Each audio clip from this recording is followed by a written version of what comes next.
The Detroit Lions might actually be good. And while obviously their defense isn't, at least so far in the season, it's safe to say that they've blown through expectations just because of how powerful their offense is. Through the first 4 weeks, they have the highest scoring offense in the NFL, which really, even if you were high on the Lions, you didn't expect them to be the number one offense. And they really have done it for a multitude of reasons. And it's been ultimately impressive. They're building a fantastic team around a lot of cheap players that they're going to be able to maintain for a pretty long time. So let's look into them a little bit. Let's look into 4 different run plays from the first 4 weeks and see exactly what's making them the most efficient offense in the NFL. Because they're averaging 5.9 yards a carry, which is not only 0.3 more than anyone else, even the number 2 team, which is already a drastic change, but it is an absolutely staggering number when you look at it for an entire team that is based on the run game. Let's get into it.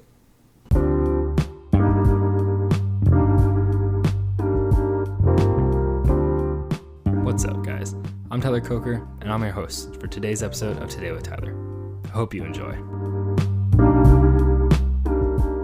In this first clip against the Philadelphia Phillies, the Lions run a play that works like a tight end trap left, in which they use the trap concept to allow tight end TJ Hockenson to crack block Eagles defensive tackle Javon Hargrave, opening a wide open alley in the offensive line. With Hockenson taking on a defensive tackle one-on-one, the Lions are able to move all over the box and cover nearly every body in the box. The Lions' offensive line, which is dramatically underappreciated, executes this play perfectly, and they are athletic enough to move to the second level and run a gap scheme run play to absolutely dominate the Eagles' box.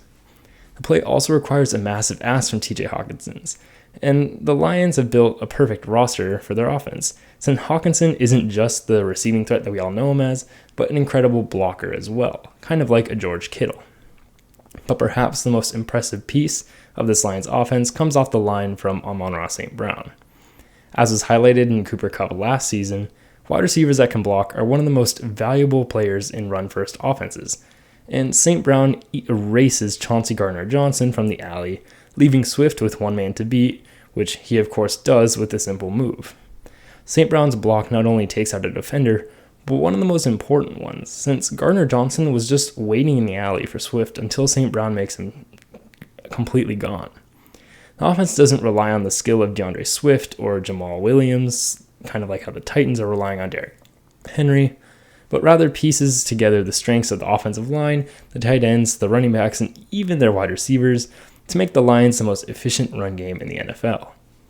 The next play, also against the Eagles in the red zone, brings out the impressive play calling of the Lions coaching staff, which is something I haven't gotten to mention yet. The Lions had just committed 2 pre-snap penalties, and it was a pretty obvious passing situation since, they were 10 yards back from where their original line of scrimmage was. And the Lions lean into that expectation by putting DeAndre Swift shotgun, which isn't always the case.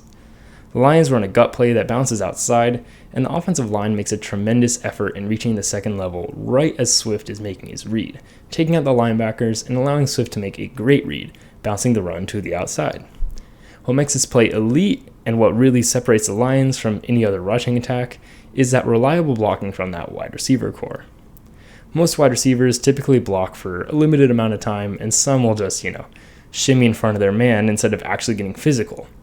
But in Detroit, these wide receivers, and even deeper in their receivers like Josh Reynolds and Quinton Cephas, block until the whistle, and that effort is rewarded with 1 or 2 extra yards each time the running back bounces out to their side.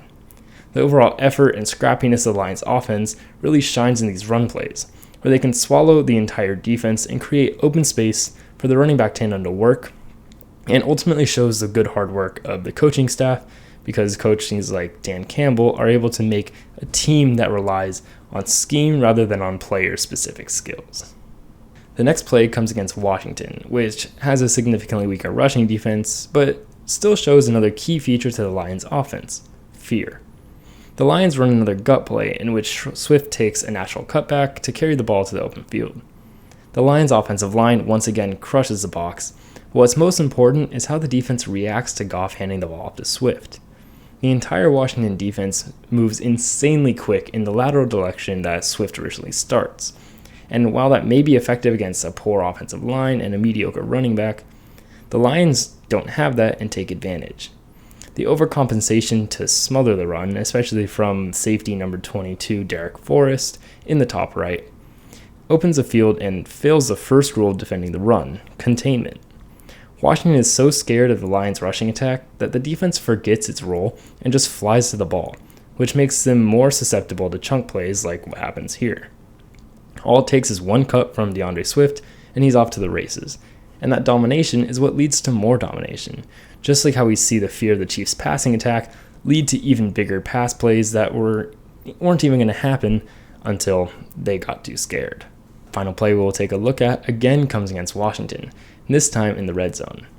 While the play begins to fall apart quickly, it looks like the Lions are running a sweep play, indicated by both guards pulling to the offensive right of the formation. Despite the blitz and overall chaos of the play, Jamal Williams slams towards the second level. Not only does the offensive line recover from the initial collapse really well, but Williams understands what the offensive line is going to do to recover, and that understanding allows him to make an educated cutback and take the ball for a few extra yards. Because the Lions have such a talented tandem of running backs in DeAndre Swift, Jamal Williams, and even Craig Reynolds at third string, they're able to rotate backs and are always keeping fresh legs in, which is how Williams can pack so much power into this run and get flipped by the Washington defender.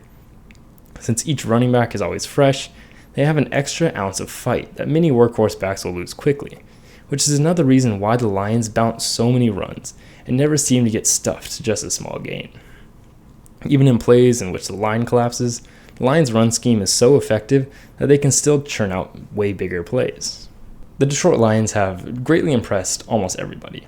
Their rushing attack is, as I said, the most effective in the entire NFL, and I don't really see that changing.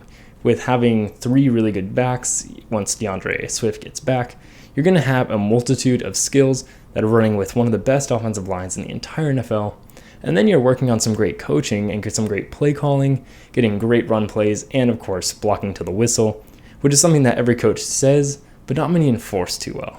So Dan Campbell's done a fantastic job, not only building this offense up from the ground, but building it to be elite. Once this defense finally clicks, which it may even take another year or two, we're going to be able to see the Lions as a really good team. That's a little scary because they will be dominant, but until then, we kind of are looking at a 2-2 team that ultimately is struggling because their defense just can't do anything. So looking forward, I'm going to be interested to see if they can make maybe a wild card spot, because the Packers do seem to be kind of beginning to warm up. But I do think the Lions aren't going to cool down either. And if they can just pull it together defensively, they might find themselves in the middle of a playoff race. That I'm excited for, and finally, you can have something in Detroit. Thank you for listening. I hope you enjoyed.